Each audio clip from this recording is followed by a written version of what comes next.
Funny kitty. Wait, this is what we're filming today? Oh, this isn't going to do it all. I'll be right back. All right. That's better. Let's talk about the Maextro S800.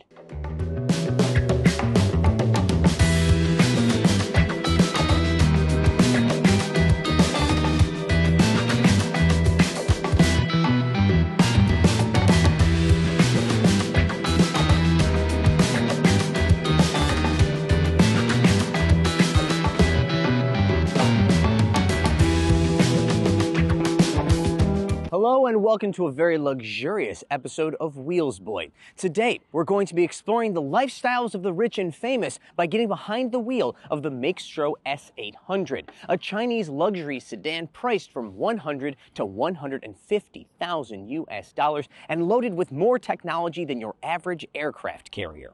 It is without a shadow of a doubt looking to take customers from the likes of the Mercedes-Benz Maybach S-Class. In order to do that, it needs to give those customers what they want, including styling that screams to everyone, "I am rich!"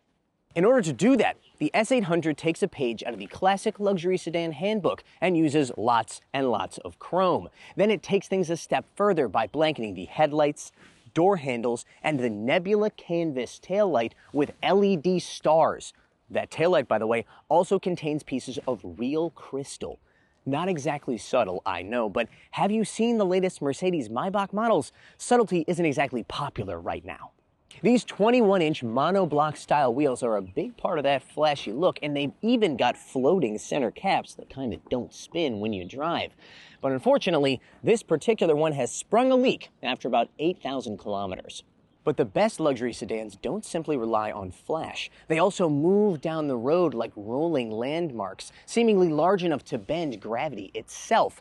The S800, it does that too. With a length of 5.48 meters and a wheelbase of 3.37, it is almost exactly the same size as a Maybach S-Class. But at 2.85 tons, it is around 500 kilograms heavier than a V12 S680. I feel like I might just start orbiting it like a small moon. The brand name, Maextro. It's obviously a combination of the Italian word maestro, or master, but with an X instead of an S. It's supposed to sound high-end and luxurious, but I think it sounds more like a fourth-tier Marvel movie villain. Who knows? Maybe people generations from now will speak the name Maextro the same way we say Maybach or Bentley, but here in the year 2025, I doubt this is going to be the thing that convinces many people to buy this car. But while the rich do care about brand prestige, they also have more practical concerns, such as having a massive trunk where they can stash the wealth they've stolen from the working class. This car's trunk is 438 liters. Plenty of space to fit at least a few suitcases full of cash, but not as many suitcases as the 495 liters of a Maybach S-Class. While this car's trunk doesn't contain much in the way of wealth, it does contain the original box for this car's key and other accessories. It is made of real wood, it is lined with micro suede, and it has better build quality than all of the furniture in my house combined. The doors of the S800 are of course electrically operated and can be closed via a simple press of the brake pedal like so. Once those doors are closed, the outside world almost disappears, or at least the sounds from the outside world, thanks to glass that looks thick enough to use in an aquarium and over 40 kilograms of sound-deadening material. The dashboard features the same platter of screens that you'll find in other Huawei Group models, including a 12.3-inch instrument cluster, 15.6-inch center screen, and 16-inch passenger screen, all run by the same Huawei Harmony operating system. Everything else in here has been turned up to 11, starting with material quality. These seats, for example, are trimmed in handcrafted, top-grade, full-grain calf skin, and they are soft, really soft.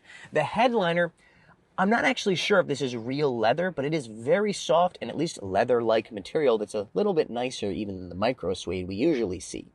Then you have all the trim in here that's decorated with the Parisian nails pattern. That's real metal, not plastic. In fact, almost every bit of trim that you can see in here that looks like metal is metal. Speaker grill covers, that's real metal. The door sill logos, That's real metal. This gigantic piece of trim that goes around the entire screen assembly, that is real metal. Even this little cover for the microphone that you'll never touch, that is real metal. This is, of course, real lacquered wood as well, and you can tell that it's been cut from a single large piece and then assembled, because you can see that the grain matches, for example, here in the cup holder and then the panel right next to it. That grain matches. Even in the back, the panel that goes from the door to the C-pillar, that is clearly cut from the same piece of wood because those grains line up. The knob here on the center console, as well as the part that's surrounding it, and the buttons here on the door, these are all real crystal, aka glass, not plastic. I don't really love it aesthetically, but points for quality. While we're talking about seat adjustment, this is as far back as I can lean this seat because of the wooden frame that's behind me. We'll get to what that's for. Of course, who cares about the driver? The person that matters is in the back seat. This little knob here, actually very interesting because it doesn't have a mechanical resistance. Instead, it uses a magnet. So the sensation is very interesting. Basically, when you start to push it, there's a resistance, but once it switches to the other pole of the magnet, it feels as though the knob is being sucked into the next position. That sounded a lot better when I wrote it down. Ahead of that are dual 50-watt wireless charging pads with this little divider here, made of metal, of course, that you can press down or up so you could fit a larger phone, perhaps, to charge. The S800, like so many other electric vehicles, has hidden air vents, but instead of having to go into the menu to control the direction of the air vents, you can actually use this metal stalk right here. Left, right, down, up, all can be controlled via this. And if you spin it, it changes the fan speed. And when I say it changes the fan speed, I mean it changes the fan speed in just your single air conditioning zone. There are 4 of them. It won't affect the fan speed in the other air conditioning zones. Temperature, however, is still controlled via the screen or voice commands. Even this car's auto air conditioning is smarter than other cars. In addition to taking into account things like the ambient temperature and the temperature inside of the car, it also takes into consideration your geographical position, the day of the year, the time of day, and the car's position in relation to the sun. It does that last one via a light sensor over here, which allows it to tell whether the light is or sun is directly on any given passenger. Are you starting to get an idea about all the stuff inside of this car? I could do 10 minutes about the air conditioning. This car's sound system has 43 speakers, and 16 of those speakers are embedded in the headrests. Yes, each of the headrests has 4 individual speakers, and those speakers' use goes beyond simply adding to the surround sound audio experience. It also is part of the active noise cancellation system. That active noise cancellation system means that not only can the person in the front row listen to music while the person in the back row watches a movie without interfering with one another, it also means that you can cancel out sounds from the back row, such as a phone call, so that the person in the front row, a lowly peon, let's call them, wouldn't be able to understand what the wealthy industrialist in the back row is saying to the prime minister or whatever when they're talking on the phone. A wealthy industrialist like me. Note that this door opens to 77 degrees, allowing for a more dignified and elegant entry and exit. You can always close the door via the button on the overhead here, or if you really want to show off for the gathered paparazzi or international assassins that might be watching, you can do this. Hold on. I'm going to get it to work. Wait for it. It's going to be really good. It'll be worth the wait. Hold on. This is not a good look in front of the paparazzi. I'm not going to lie. And at this point, you've probably already been killed by the assassin. But hold on. Last one. I swear to God, I'm going to get it. Nope. Hold on.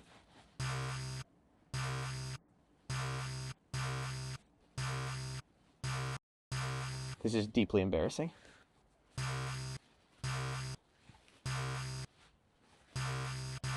Okay, the technology may not be perfected. I'm just going to use the button.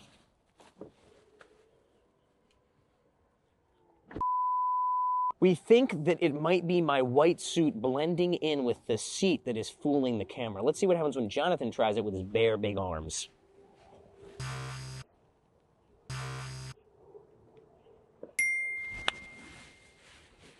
It does work, just not very well.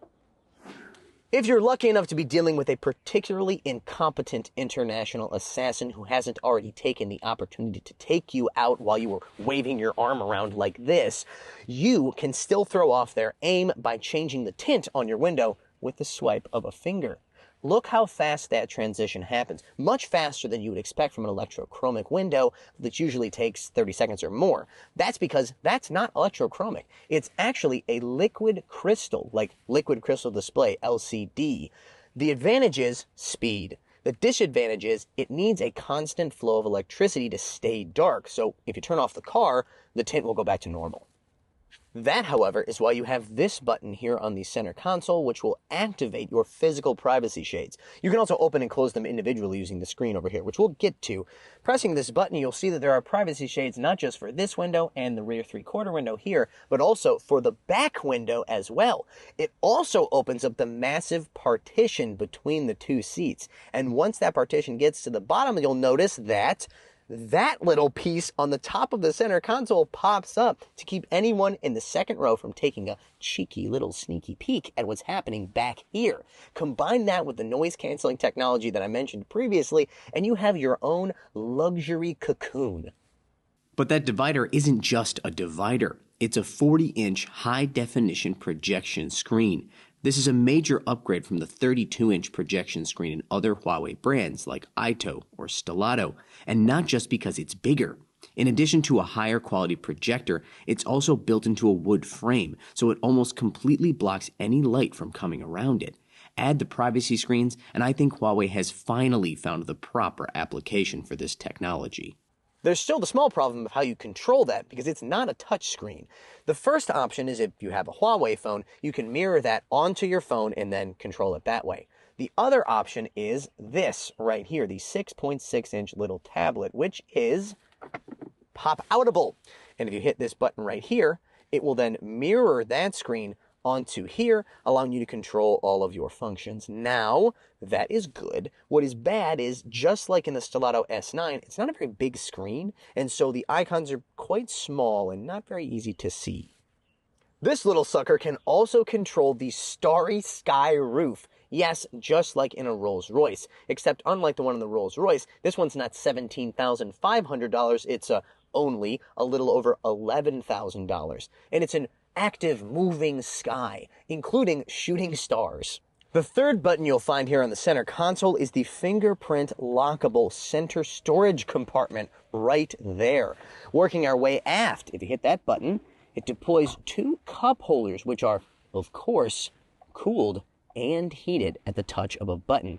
I, however, am a rich person, so I subsist mostly on a diet of champagne and caviar. Therefore, I am going to make use of these magnetized champagne glass holders right here.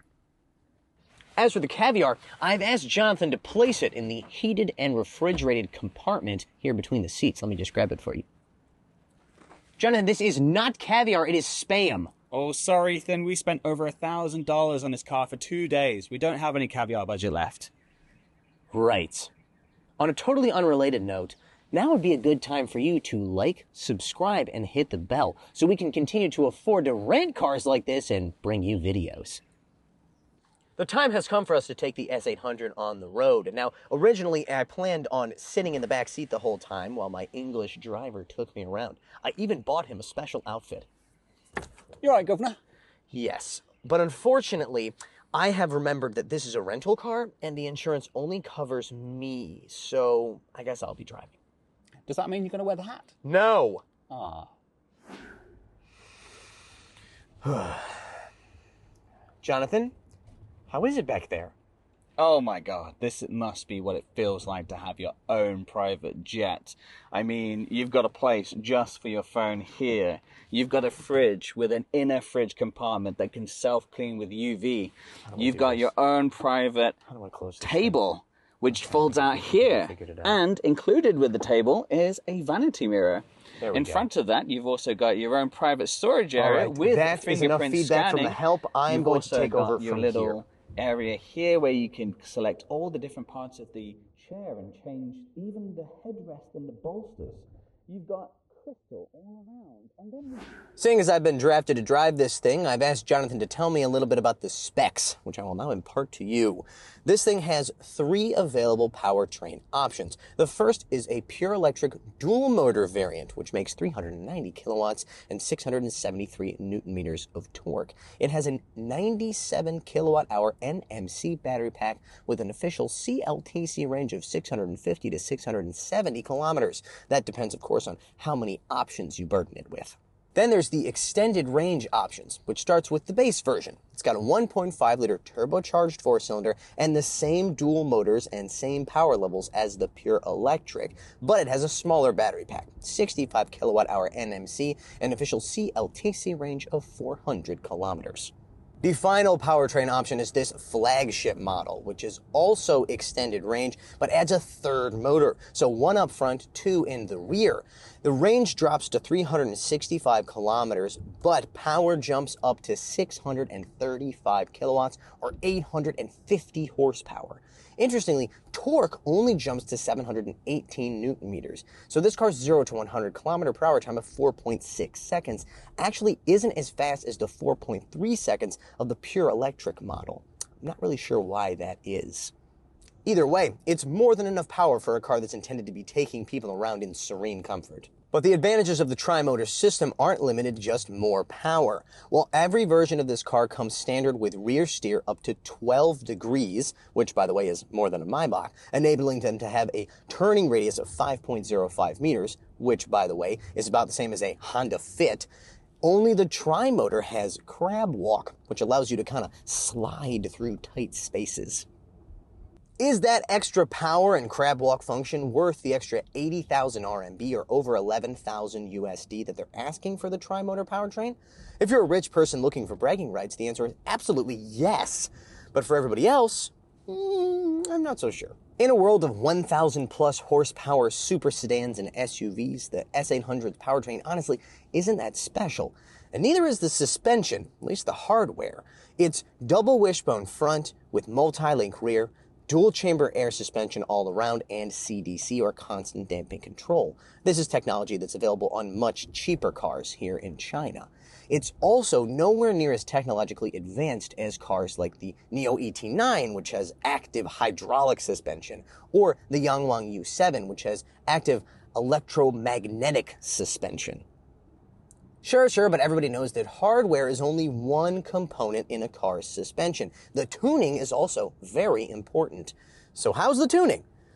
Honestly, not that great. It's pillowy soft, especially when you put it into executive mode, which is intended to maximize rear passenger comfort. Unfortunately, that also results in, 1, throttle response, accelerator response that is glacially slow, and lots of body roll. As a matter of fact, every mode, from sport mode to eco mode to comfort mode to executive mode, all have a lot of body movement. So much so that multiple people that I took for rides complained about getting car sick within minutes of me starting to drive them around.